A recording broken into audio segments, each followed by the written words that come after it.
நண்பர்கள் அனைவருக்கும் வணக்கம். எந்நேரமே டாக்ஸிக் கிரிக்கெட் ரசிகர்களே, இப்போ அப்படித்தான் ஒரு நம்ம சொல்லாடல் பயன்படுத்த வேண்டியிருக்கு. ஏன்னா டாக்ஸிக் கிரிக்கெட் ரசிகர்கள்னா எல்லாரையும் சொல்லலை. ஸோ ஒரு ஒரு சில குறிப்பிட்ட டாக்ஸிக் கிரிக்கெட் ரசிகர்கள் இப்போ அதிகமாகிட்டாங்க அப்படின்ற மாதிரி தான் தோணுது. ஏன்னா இந்திய அணி சாம்பியன்ஸ் டிராஃபி வின் பண்ணது நேர்மையான வழியில் கிடையாதான். ஒரே கிரவுண்டு, ஹோம் அட்வான்டேஜ் மாதிரி, ஸ்பின் ஃப்ரெண்ட்லி விக்கெட்டு, இந்த மாதிரி பல்வேறு ஃபேவரட்டிசம் இந்தியாவுக்கு பண்ணியிருக்காங்க. அதனால தான் இந்திய அணி எளிதில் வெற்றி பெற்றுச்சு அப்படின்ற மாதிரி சொல்கிறாங்க. இப்போ இந்த மேட்ச் எல்லாத்துலேயுமே இந்தியா எளிதில் வெற்றி பெற்றதான். செமிஃபைனல்லையும் சரி, ஃபைனல்லையும் சரி, அதே மாதிரி நியூசிலாந்து கிட்ட ஆடின ஆட்டமும் சரி, எளிதில் வெற்றி பெற்றுட்டாங்க அப்படின்ற மாதிரி தான் நிறைய பேர் சொல்ல வராங்க. அதுலேயும் சில பேர் இந்த ஒரு கேப்டன் தலைமையில தான் ஐசிசி கப் வின் பண்ணணும், இதுவர் தலைமையில வின் பண்ணவே கூடாது அப்படின்ற மாதிரிலாம் சொல்லியிருக்காங்க. அந்த மாதிரி ஒரு ரீல் கூட ட்ரெண்ட் ஆனிச்சு. நீங்கள் பார்த்தீங்க, தோனி தலைமையில தான் கப் வின் பண்ணணும், இதுக்கப்புறம் ரோஹித் தலைமையில வின் பண்ணக்கூடாது அப்படின்ற மாதிரி ஒருத்தர் சொல்லி அது கூட ட்ரோல் ஆனிச்சு. 2024 T20 world cup final India win பண்ணதுக்கப்புறம். ஸோ அதெல்லாம் பார்த்துருப்பீங்க. ஸோ ஒரு சில குறிப்பிட்ட அணியோட ரசிகர்கள் அதில் அதிகமாக நம்ம பார்க்குறோம். நம்ம பார்க்கும்போது இந்த கமெண்ட் செக்ஷன்லாம் அந்த ஒரு குறிப்பிட்ட அணியோட ரசிகர்கள் சில பேர் அந்த ஆஸ்திரேலியா அணி மஞ்சள் ட்ரெஸ் போடுறதுனால, சிஎஸ்கே அணியும் மஞ்சள் ட்ரெஸ் போடுறதுனால இவங்க ஆஸ்திரேலியா அணிக்கு சப்போர்ட் பண்ணுறாங்க அப்படின்ற மாதிரிலாம் சில பதிவுகளை பார்க்குறேன். நிறைய டீம்லேயும் இருக்காங்க. ஸோ எல்லா ஃப்ரான்ச்சைஸ்லேயும் அந்த மாதிரி ஒரு சில ரசிகர்கள் இருக்காங்க. இந்த மாதிரி 90s கிரிக்கெட்லேருந்து கூட சம் டாக்ஸிக் ரசிகர்கள் இருப்பாங்க.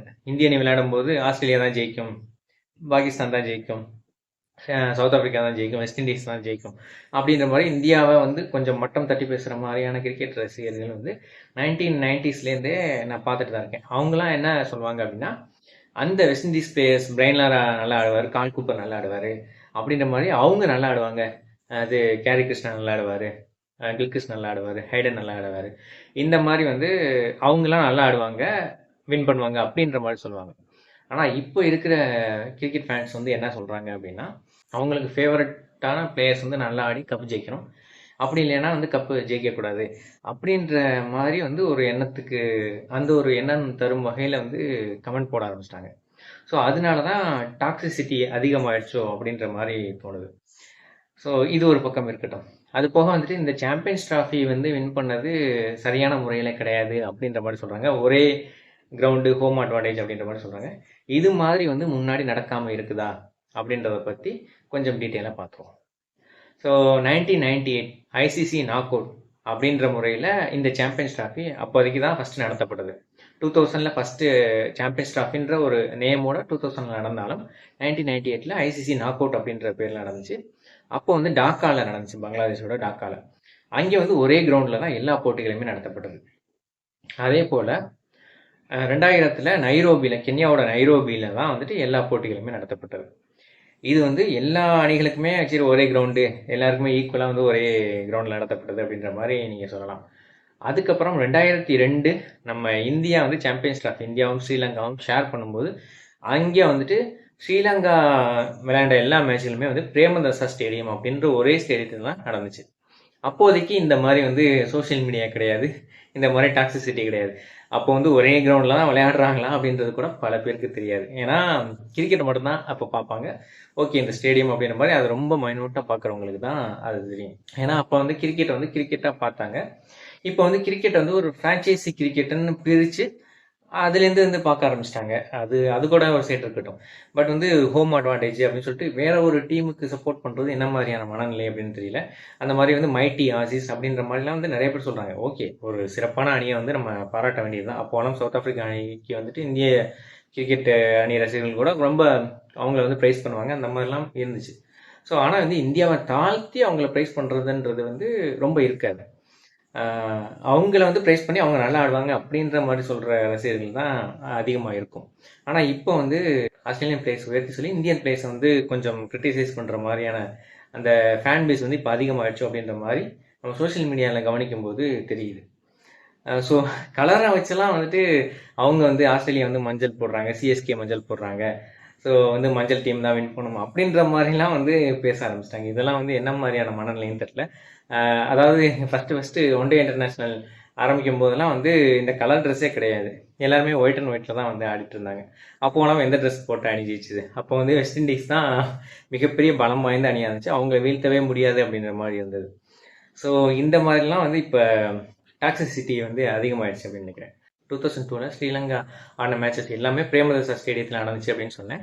இந்தியாவும் ஸ்ரீலங்காவும் ஃபைனலுக்கு வந்தாங்க. அப்படி பார்த்தா ஓகே, அதுவும் வந்து ஃபேவராக நடந்து அவங்க ஃபைனலுக்கு வந்திருக்காங்க. அந்த சமயத்தில் ஃபைனல் வந்து ஃபஸ்ட்டு 1 டே நடக்கும். அப்போ வந்துட்டு ஸ்ரீலங்கா வந்து ஃபஸ்ட் பேட்டிங் பிடிப்பாங்க. அவங்க வந்து 200+ அது எவ்வளோ ஸ்கோருன்றது எனக்கு சரியாக ஞாபகம் இல்லை. 200+ ரன்ஸ் வந்து அடிப்பாங்க. ஸோ அதுக்கப்புறம் இந்தியா வந்து பேட்டிங் பிடிப்பாங்க ஃபஸ்ட் மேட்ச்சில். ஒரு 10 ஓவர்ஸ் வரையும் விளையாடுவாங்க. மழை வரும். அப்போ என்ன பண்ணாங்க, முதல் நாள் வந்து மேட்ச் ஸ்க்ராட்ச்டு அப்படின்ற மாதிரி சொன்னாங்க. அடுத்த நாள் நடந்துச்சு. அடுத்த நாள் வந்துட்டு முதல் நாள் நல்லா அடிச்ச அந்த ஜெயசூர்யா வந்துட்டு அடுத்த நாள் வந்து டக் அவுட் ஆவார். ஜாயித்கான் ஓவரில் ஃபர்ஸ்ட் பால்லே டக் அவுட் ஆவார். ஸோ அதெல்லாம் இன்னும் ஞாபகம் இருக்குது. ஸோ அந்த மேட்ச்லேயும் வந்து ஸ்ரீலங்கா ஃபஸ்ட்டு பேட்டிங் பிடிச்சி ஃபுல்லாக மேட்ச் நடந்துடும். அதுக்கப்புறம் இந்திய அணி பேட்டிங் பிடிக்க வருவாங்க. ஒரு 10 ஓவர் கிட்ட 8 ஓவரோ சம்திங் போடுவாங்க. மறுபடியும் மழை வந்துடும். ஸோ அடுத்த நாளும் மழை வந்துட்டா கப்பு வந்து பகிர்ந்தளிக்கப்படும் அப்படின்ற மாதிரி சொல்லியிருப்பாங்க. ஸோ அப்போ வந்து பகிர்ந்தளிச்சாங்க. அப்போ வந்து ஸ்ரீலங்கா வந்து ஒரே கிரவுண்டில் விளையாண்டாங்க அப்படின்ற மாதிரி யாருமே சொல்லலை. அப்போ உள்ள கிரிக்கெட் ரசிகர்கள் இந்த மாதிரி டாக்ஸிசிட்டியையும் அதிகம் பகிரலை. அதுக்கப்புறம் 2009 அதில் வந்து சவுத் ஆஃப்ரிக்காவில் சாம்பியன்ஸ் ட்ராஃபி நடந்துச்சு. அப்போ சவுத் ஆஃப்ரிக்கா விளையாண்ட மேட்ச் எல்லாமே செஞ்சுரியனில் நடந்தது.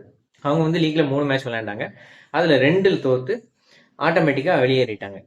ஸோ இப்போ அவங்கள என்ன சொல்கிறது, அவங்க எல்லாமே வந்து ஒரே கிரவுண்டில் தான் வச்சுருந்தாங்க. பட் அவங்களால வின் பண்ண முடியலை. அப்படி பார்த்தா இப்போ வந்துட்டு இந்தியாவுக்கு இது ஹோம் கிரவுண்டு கூட கிடையாது. ஈவன் வந்து துபாயில் இந்தியாவோட அந்த ரெக்கார்டுன்றது பெரிய அளவில் சூப்பராக இருக்குது அப்படின்ற மாதிரியும் சொல்ல முடியாது.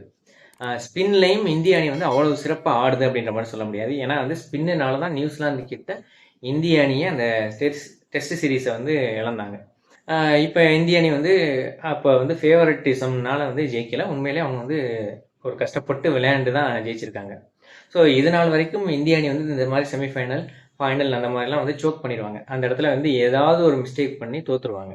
2023 வேர்ல்டு கப் இந்தியா நடத்துது அப்படின்றதுக்காக எல்லா மேட்சையுமே வந்து ஒரே ஸ்டேடியத்திலே போட்டிருக்கலாமே, ஏன் போடலை? ஸோ அதில் வந்து ஃபேவரட்டிசம் பண்ணலை அப்படின்ற மாதிரி தானே அர்த்தம். அது போக 2011 வேர்ல்டு கப் ஃபைனல் வந்துட்டு மும்பை வான்கடே ஸ்டேடியத்தில் நடந்துச்சு. வேணும்னா வான்கடே ஸ்டேடியத்தில் வந்து ஏற்கனவே நடந்துச்சு அப்படின்னு சொல்லிட்டு வான்கடே ஸ்டேடியத்தில் வச்சிருக்கலாம். ஆனால் நரேந்திர மோடி ஸ்டேடியத்தில் வச்சாங்க. ஆனால் நரேந்திர மோடி ஸ்டேடியத்தில் வச்சுட்டு இந்திய அணியை தோத்துட்டாங்க. ஸோ அதில் என்ன சொல்ல முடியும்? ஸோ இப்போ இங்கே வந்து எங்கே ஃபேவரட்டிசம் இருக்குது? ஸோ அது போக வந்துட்டு நம்ம இன்னொரு எக்ஸாம்பிளையும் சொல்லலாம்.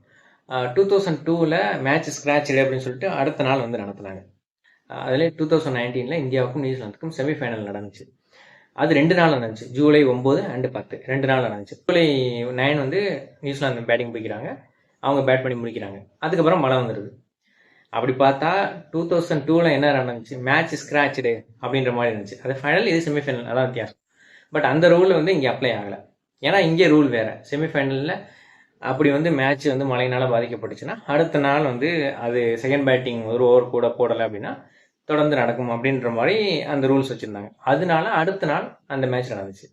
அப்படி பார்த்தா மழை பெஞ்சதுக்கப்புறம் பிச்சு வந்து நியூசிலாந்துக்கு சாதகமாக மாறி இருக்கும். அப்போதைக்கு இந்திய அணி எந்த ஒரு தவறும் சொல்லலையே, நியூசிலாந்துக்கு சாதகமாக பிச்சு அமைச்சிட்டாங்க அப்படின்ற மாதிரி சொல்லலை. ஏதோ வந்துட்டு அவங்க நியூசிலாந்துக்கு சாதகமாக பிச்சு அமைச்சிட்டாங்கன்னு சொல்லலை, அவங்க வின் பண்ணிட்டாங்க. ஆனாலும் அவங்களால வேர்ல்டு கப் வின் பண்ண முடியல. வேர்ல்டு கப்பில் வந்துட்டு பவுண்டரி கவுண்ட்டை வச்சு இங்கிலாந்து வின் பண்ணிட்டதா சொன்னாங்க. ஏன்னா மேட்ச் டை ஆனிச்சு. மேட்ச் டை ஆகும்போது பவுண்டரி கவுண்ட்டை வச்சு தான் வந்து வெற்றி தோல்வி அறிவிக்கப்படும் அப்படின்ற மாதிரி அப்போ ரூல்ஸ் வச்சுருந்தாங்க. ஸோ அப்போதைக்கு என்ன ரூல்ஸ் இருக்குதோ அதை பேஸ் பண்ணி தான் ஒரு மேட்சோட முடிவு இருக்குது அப்படின்றத வந்து அதை வந்து கிரிக்கெட்டை கரெக்டாக அந்த ரூல்ஸ் அண்ட் ரெகுலேஷன்ஸோட பார்க்குறவங்க புரிஞ்சுக்குவாங்க. அதை விட்டுட்டு இந்த கிரிக்கெட்டை பற்றின அடிப்படை அறிவு இல்லாமல் சும்மா எல்லாமே ஒரு ஃபேவரட்டிசம், ஒரு சோஷியல் மீடியாவில் வந்து தான் ஒரு வித்தியாசமாக தெரியணும் அப்படின்றதுக்காக பூமர்த்தனமாக சில பூமர்கள் வந்து இந்த மாதிரி கமெண்ட் பண்ணிட்டு இருப்பாங்க. ஸோ அதையெல்லாம் வந்து நம்ம டாக்ஸிசிட்டி அப்படின்னு சொல்லிட்டு விளக்கிடணும். ஏன்னா இந்த மாதிரிலாம் நடந்திருக்கு. ஸோ இது சில பேர் வந்து தெரியாமல் கூட இந்த மாதிரி வந்து ஹோம் அட்வான்டேஜ், ஒரே கிரவுண்டு அப்படின்ற மாதிரி நிறைய பேர் வந்து கமெண்ட் பண்ணிட்டு இருக்காங்க, இதை பற்றின வரலாறு தெரியாமல். ஸோ அவங்களுக்காக தான் இந்த வீடியோ. ஸோ இந்த மாதிரி வந்து இது நடக்கிறது முதல் டைம் கிடையாது, எல்லா டைமுமே நடந்திருக்கு. ஸோ அந்த டைம் வந்துட்டு அன்னைக்கு நாளில் ஒரு அணி வந்து எப்படி செயல்படுதோ அதை பொறுத்து தான் அன்னைக்கு வெற்றி தோல்வின்றது முடிவாகும். 1997லேருந்து 2003 வரைக்கும் இந்திய கிரிக்கெட்டை பார்த்தவங்க ஒரு ஃபாரின் சீரீஸ் வின் பண்ணிட மாட்டாங்களா? ஒரு ஹோம் சீரீஸில் ஆஸ்திரேலியாவை வந்து பெரிய அளவில் ஒன்டே சீரீஸ் வின் பண்ணிட மாட்டாங்களா? ஆஸ்திரேலியாவில் போயிட்டு ஒரு ஒரு சில மேட்சுகளாவது ஆஸ்திரேலியாவை பீட் பண்ணிட மாட்டாங்களா அப்படின்ற மாதிரி எதிர்பார்த்துட்டு இருந்த ரசிகர்கள் தான் அதிகம். அந்த மாதிரியான ரசிகர்களுக்கு தான் தெரியும் இந்த ஒரு சாம்பியன்ஸ் டிராஃபி வெற்றிங்கிறது எவ்வளவு சிறப்பு வாய்ந்தது அப்படின்றது. 2002ல் 2 நாளுமே மழையும் வந்து கப்பு வந்து பாதியாக கொடுக்கப்பட்டது. அப்போ கங்குலிக்கு வந்து என்ன மாதிரியான ஒரு மனநிலை இருந்திருக்கும் அப்படின்னு அதை வந்து புரிஞ்சுக்கிற ரசிகர்களுக்கு தான் தெரியும் இந்த சாம்பியன்ஸ் டிராஃபி எவ்வளோ முக்கியத்துவம் வாய்ந்தது அப்படின்னு சொல்லிட்டு. ஸோ எந்த ஒரு மேட்சுமே வந்து அவ்வளோ ஈஸி கிடையாது ஜெயிக்கிறதுக்கு. 2024 T20 வேர்ல்டு கப்பும் அப்படி ஒரு ஃபேவராகவும் நடக்கலைங்க. அமெரிக்கா நடந்துச்சு, அதுக்கப்புறம் வெஸ்ட் இண்டீஸில் நடந்துச்சு. ஸோ ரெண்டுமே வந்து ஒரு மாறுபட்ட பிச்சர்ஸ் கொண்டது. ஸோ எல்லா டீம்களுக்கும் அதே மாதிரி தான் நடந்துச்சு. அதில் எப்படி இந்தியா வின் பண்ணாங்க, அதில் என்ன ஃபேவரட்டிசம் நடந்துச்சு? ஸோ இந்த மாதிரி வந்து ஃபேவரட்டிசம்லாம் எதுவுமே நடக்கலை. கரெக்டாக ப்ராப்பராக ரூல்ஸ் படி தான் நடந்திருக்கு. அது போக வந்துட்டு ஏன் வந்து பாகிஸ்தான் அணி துபாய் ஸ்டேடியத்தில் வந்து வச்சது அப்படின்னா, அவங்களுக்கு கன்வீனியண்ட்டாக இருக்கும் ஒரு மேட்ச் நடத்துறதுக்கு. மேட்ச் அஃபிஷியல்ஸோ அவங்க வந்து எல்லாமே அரேஞ்ச்மெண்ட் பண்ணுறது அவங்க தான் பண்ணணும். அவங்களுக்கு வந்துட்டு டக்குன்னு வந்துட்டு போகிறதுக்கு எந்த ஒரு ஸ்டேடியம் பக்கத்தில் இருக்கும் அப்படின்னு பார்த்தா துபாய் தான் அவங்களுக்கு பக்கத்தில் இருக்குது. அவங்க கொழும்பில் வைக்கணும் அப்படின்னாலுமே அது அவங்களுக்கு தூரமாக இருக்கும். ஸோ மேபி வந்து அவங்க நினச்சா கொழும்பில் கூட 1-2 மேட்ச்கள் வந்து வைக்கிறதுனா வச்சுருக்கலாம். அது அவங்களுக்கு மேற்கொண்டு செலவாகும் அப்படின்றதுக்காக இதை ஏற்றுக்கிட்டு தான் அவங்க இதை வந்து ஹைபிரிட் மாடலில் நடத்தியிருக்காங்க. அவங்களும் வந்துட்டு இந்தியாவில் அடுத்து ஒரு வேர்ல்டு சீரிஸ் நடக்கும்போது எங்களுக்கு வந்து அதை ஹைபிரிட் மாடலில் ஏதாவது ஒரு நியூட்ரல் வென்யூவில் தான் வைக்கணும் அப்படின்ற மாதிரி வந்து அவங்களும் சொல்லியிருக்கிறாங்க. அதன்படி தான் நடக்கவும் போகுது. ஸோ அப்போதைக்கு அவங்க வந்து எப்படி அதை அக்செப்ட் பண்ணிட்டு திருப்பி இந்தியா வந்து விளையாடுறாங்களா, இல்லை இதே ஸ்டாண்டில் இருந்து துபாய் இந்த மாதிரி வந்து நியூட்ரல் வென்யூவில் விளையாட போகிறாங்களா அப்படின்றது தெரியலை. ஸோ இது எல்லா அணிகளுமே ஏற்றுக்கிட்டு தான் விளையாடிருக்கு. இது போக இன்னொரு எக்ஸாம்பிளும் சொல்லலாம். 2003 வேர்ல்டு கப்பில் வந்துட்டு ஜிம்பாப்வே போகிறதுக்கு நியூசிலாந்து அணி ஒத்துக்கலை. குவார்டர் ஃபைனல்னு நினைக்கிறேன். ஸோ இவங்க வந்து பாதுகாப்பு காரணமாக இவங்க போக மாட்டேன்னு அப்படின்னு சொல்லிட்டாங்க. அப்போதைக்கு போக மாட்டீங்க அப்படின்னா அந்த சமயத்தில் அதை வந்து அவங்க வெற்றி பெற்றதாக அறிவிக்கப்படும், அவங்களுக்கு பாயிண்ட் கொடுக்கப்படும் அப்படின்ற மாதிரி ரூல்ஸ் இருந்துச்சு. அதன்படி தான் கென்யா வந்து வெற்றி பெற்றதாக அறிவிக்கப்பட்டு அவங்க வந்து இந்தியாவோட செமிஃபைனலில் விளையாண்டாங்க. அது வந்து அப்போ இருக்கிற ரூல்ஸு. ஸோ இப்போ மேட்ச் நடக்கிறதுக்கு முன்னாடியே இந்தியா அணி வந்துட்டு பாதுகாப்பு காரணங்களுக்காக பாகிஸ்தான் போக மாட்டேன்னு சொல்லிட்டாங்க. ஏன்னா பாகிஸ்தானில் ஏற்கனவே இலங்கை வீரர்கள் தாக்கப்பட்டிருக்காங்க. அதை நம்ம எல்லாருமே வந்து நியூஸ்லேயும் பார்த்துருக்கோம். ஸோ ரொம்ப வருஷங்களாக இந்திய வீரர்கள் பாகிஸ்தான் போகிறதில்ல. எனக்கு தெரிஞ்சு ஒரு 2005, 6 சம்திங் அந்த 2005, 2006 அந்த ஒரு ஸ்டேஜ்லாம் போயிருப்பாங்க அப்படின்னு நினைக்கிறேன். பாலாஜி எல்லாம் போயிட்டு 6 அடிப்பார்ல, ரொம்ப பிரபலமாகும். ஸோ அதுக்கப்புறம் வந்துட்டு பாகிஸ்தான் போகலை. அதை அக்செப்ட் பண்ணிக்கிட்டு தான் மற்ற எல்லா அணிகளும் அக்செப்ட் பண்ணிட்டு தான் இருக்காங்க. இதில் ஜெய்சா மட்டும் முடிவு பண்ணி எடுத்துட்டாரு, ஜெய்சா முடிவு பண்ணி எடுத்துட்டாருன்னா ஜெய்சா மட்டுமா இதில் முடிவு பண்ண முடியும்? அதில் போர்ட் ஆஃப் டைரக்டர்ஸ் இருப்பாங்க, நிறைய பேர் இருப்பாங்க. ஒவ்வொரு அணிகள்லையும் வந்துட்டு அவங்க செக்ரட்டரி, அவங்களுக்குன்னு ஹெட் இருப்பாங்க. இவங்க எல்லாம் வந்து கலந்து ஆலோசிக்காமல் இப்படி ஒரு முடிவு எடுக்க முடியுமா? இது என்ன மாதிரியான பேச்சு அப்படின்றது தெரியலை. ஸோ உங்களுக்கு ரோஹித் சர்மா கப்பு ஜெயிச்சது பிடிக்கல அப்படின்னா அதை ஸ்ட்ரைட்டாக சொல்லிட்டு போங்க. அதை விட்டுட்டு இப்படி ஜெயிச்சிட்டாங்க அப்படி ஜெயிச்சிட்டாங்கன்னு சும்மா அந்த ஸ்டேட் கிரிக்கெட்லேயும் கல்லி கிரிக்கெட்லேயும் வந்து ஒரு சின்னதாக வந்து நம்ம குறைகள் கண்டுபிடிக்கிறோம் அப்படின்ற மாதிரி வந்து கண்டுபிடிச்சு உண்மையாக கிரிக்கெட்டை ரசிக்கிற ரசிகர்களுக்கு ஒரு முகச்சுளிப்பை வந்து ஏற்படுத்தாதீங்க அப்படின்றது தான் இந்த வீடியோ மூலமாக கேட்டுக்கிறேன். ஸோ எல்லாருமே ஐபிஎல் அப்போ வந்து ஒரு டிவைடாக வந்து நம்ம ஆனாலும் எல்லாருமே இந்திய கிரிக்கெட் அணியோட ரசிகர்கள் தான் அப்படின்றத புரிஞ்சுக்கணும். இந்திய கிரிக்கெட் அணி வந்து இன்னும் ஒரு 10-15 வருஷங்களுக்கு உலக கிரிக்கெட்டில் கோலச்சணும். அந்த அளவுக்கு திறமையான வீரர்கள் உருவாகிட்டு இருக்காங்க. அவங்க வந்து சிறப்பாக விளையாடணும். இந்த ப்ரெஷர் சுச்சுவேஷன்லாம் ஹேண்டில் பண்ணி இதே மாதிரியான ஒரு பெர்ஃபார்மன்ஸை கொடுத்து 2027 வேர்ல்டு கப்பையும் இந்தியா வின் பண்ணணும். அதில் ஆஸ்திரேலியா ஃபைனலுக்கு வரணும், ஆஸ்திரேலியாவை இந்திய அணி வின் பண்ணணும் அப்படின்றது தான் வந்து ஒரு 90s கிரிக்கெட் ஃபேனாக என்னோட ஆசை. ஸோ அது மாதிரியே வந்து எல்லாமே நல்லதாக நடக்கும் அப்படின்னு சொல்லிட்டு நம்புகிறேன். என்னோட இந்த வீடியோ பிடிச்சிருந்துச்சுன்னா இதை வந்து லைக் பண்ணுங்கள், இதை வந்து எல்லாருக்கும் ஷேர் பண்ணுங்கள், கிரிக் டிவி சேனலுக்கு சப்ஸ்கிரைப் பண்ணுங்கள். நன்றி, வணக்கம்.